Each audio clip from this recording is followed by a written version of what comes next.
Hi everyone, and welcome back to the One-Eyed Cooking Guy.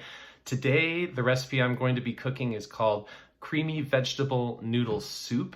It's from a website called thisquietkitchen.com. I find lots of good stuff on their website, so I've linked it down in the comments. Check them out and go find some really good recipes there. I really enjoy making this dish because I can freeze portions of it and use them for lunches, or I can use them, I can put them in the microwave and heat them up for dinners when I'm not feeling like creating something brand new every night.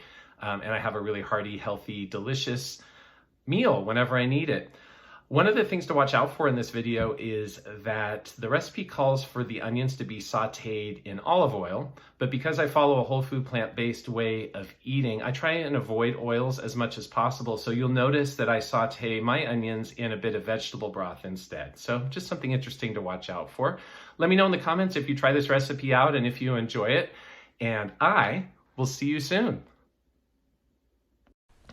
So I'm going to start off by chopping up 3 carrots, 2 ribs of celery, 1 red bell pepper. I chopped an onion in the food processor because, you know, crying. And there's that splash of vegetable broth I told you about before. I'm going to saute my onions in that for a few minutes.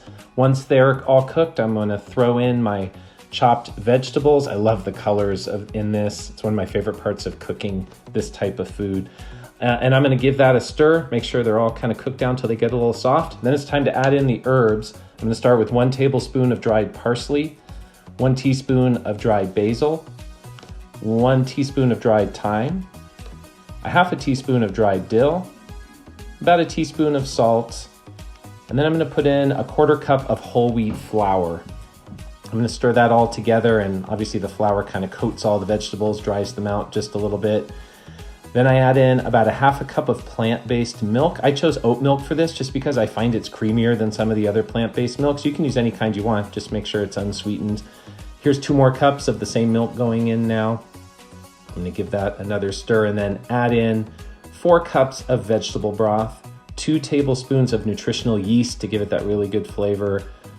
Stir that around, bring it to a boil. Then I'm gonna add my cup of ditalini pasta. Let that cook, and there's the finished product with a slice of really thick bread to sop it all up. I hope you enjoy.